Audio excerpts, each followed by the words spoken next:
ಕೇಂದ್ರ ಬಿಜೆಪಿ ನಾಯಕರಿಗೆ ಕಲಬುರಗಿಯೇ ಟಾರ್ಗೆಟ್. ಈ ಬಾರಿಯ ಎಂಪಿ ಚುನಾವಣೆಯಲ್ಲಿ ಮಲ್ಲಿಕಾರ್ಜುನ ಖರ್ಗೆಯನ್ನ ಸೋಲಿಸಲೇಬೇಕು ಅಂತ ಪಣ ತೊಟ್ಟಿದ್ದಾರೆ. ಇದಕ್ಕಾಗಿ ಅತೃಪ್ತ ಕೈ ನಾಯಕರ ಜೊತೆ ಚಕ್ರವ್ಯೂಹ ಸೃಷ್ಟಿಸುತ್ತಿದ್ದಾರೆ. ದಲಿತ ಮತಗಳ ಬೇಟೆ ಆಡೋ ಮೂಲಕ ಕಾಂಗ್ರೆಸ್ ಕಟ್ಟಾಳುವಿನ ಬಾಯಿ ಬಂದ್ ಮಾಡೋಕೆ ಸೆಂಟ್ರಲ್ ಟೀಮ್ ರಣತಂತ್ರ ರೂಪಿಸುತ್ತಿದೆಯಂತೆ. ಖರ್ಗೆ ಸೋಲಿಸೋಕೆ ಕಮಲ ನಾಯಕರ ರಣತಂತ್ರ. ಸ್ವಪಕ್ಷೀಯರೇ ಮಾಡ್ತಿದ್ದಾರಂತೆ ಖರ್ಗೆ ವಿರುದ್ಧ ಹುನ್ನಾರ.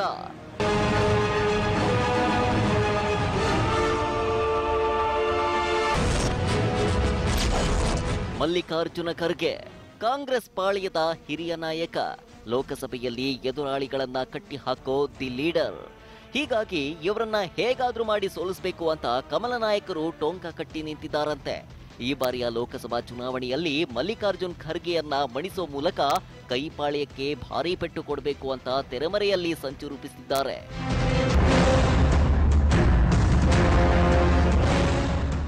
ಕಾಂಗ್ರೆಸ್ ಪಾಳ್ಯದಲ್ಲಿ ರೆಬಲ್ ನಾಯಕರ ಆಟ ದಿನೇ ದಿನೇ ಜೋರಾಗ್ತಿದೆ.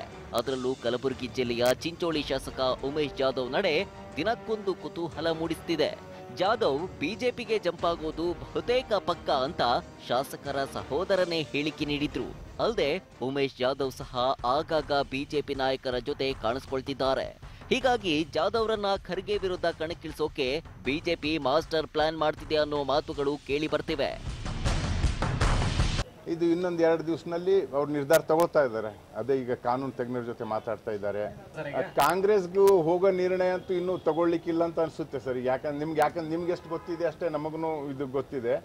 ಇದೆಲ್ಲ ನೋಡ್ಬಿಟ್ಟು ಎಲ್ಲ ಜನರು ಮತ್ತೆ ಎಲ್ಲ ಬೇರೆ ಬೇರೆ ಸಮಾಜದ ನಾಯಕರು ಕೂಡ ಹೇಳಿದ್ದಾರೆ, ನೋಡಿ ಒಳ್ಳೆ ಕೆಲಸ ಮಾಡ್ತಾ ಇದ್ದೀರಾ ನೀವು, ನಾವು ನಿಮಗೆಲ್ಲ ಸಪೋರ್ಟ್ ಮಾಡಿಬಿಟ್ಟು ನಿಮಗೆಲ್ಲ ಇದು ಮಾಡ್ತೀವಿ ಅಂತ ಹೇಳ್ತಾ ಇದ್ದಾರೆ. ಇದರಿಂದ ಒಂದು ವೇಳೆ ಅವರು ಖರ್ಗೆ ಸಾಹೇಬ್ರ ಎದುರುಗಡೆ ಕಂಟೆಸ್ಟ್ ಮಾಡಿದ್ರು ಕೂಡ ಅವ್ರು ಗೆಲ್ಲಬಹುದು ಅಂತ ಹೇಳಿ ನಮಗೆ ವಿಶ್ವಾಸ ಇದೆ. ಖರ್ಗೆ ವಿರುದ್ಧ ಸ್ವಪಕ್ಷೀಯರೇ ಸಿಡಿದಿದ್ದಾರೆ ಅನ್ನೋ ಮಾತುಗಳು ಕೇಳಿ ಬರ್ತಿವೆ. ಯಾಕಂದ್ರೆ ಮಲ್ಲಿಕಾರ್ಜುನ ಖರ್ಗೆ ಪುತ್ರ ಪ್ರಿಯಾಂಕಾ ಖರ್ಗೆ ವರ್ತನೆಗೆ ಕೈ ಮುಖಂಡರು ಬೇಸತ್ತಿದ್ದಾರೆ.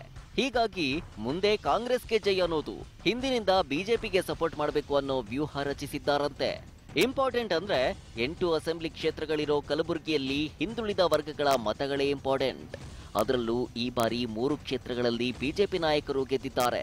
ಹೀಗಾಗಿ ಅತೃಪ್ತರನ್ನ ಹಿಡಿದಿಟ್ಕೊಳ್ಳೋ ಮೂಲಕ ಖರ್ಗೆಗೆ ಸೋಲಿನ ರುಚಿ ತೋರಿಸಬೇಕು ಅಂತ ಸೆಂಟ್ರಲ್ ಟೀಮ್ ಅಖಾಡಕ್ಕಿಳಿದಿದೆಯಂತೆ. ಒಟ್ನಲ್ಲಿ ಕಾಂಗ್ರೆಸ್ನ ಕಟ್ಟಾಳುವನ್ನ ಕಟ್ ಹಾಕಬೇಕು ಅಂತ ಬಿಜೆಪಿ ನಾಯಕರು ತೆರೆಮರೆಯಲ್ಲಿ ವ್ಯೂಹ ಸೃಷ್ಟಿಸುತ್ತಿದ್ದಾರೆ. ಇದು ಎಷ್ಟರ ಮಟ್ಟಿಗೆ ವರ್ಕೌಟ್ ಆಗುತ್ತೆ ಅನ್ನೋದನ್ನ ಕಾಲವೇ ಉತ್ತರಿಸಬೇಕಿದೆ. Bureau report, TV5.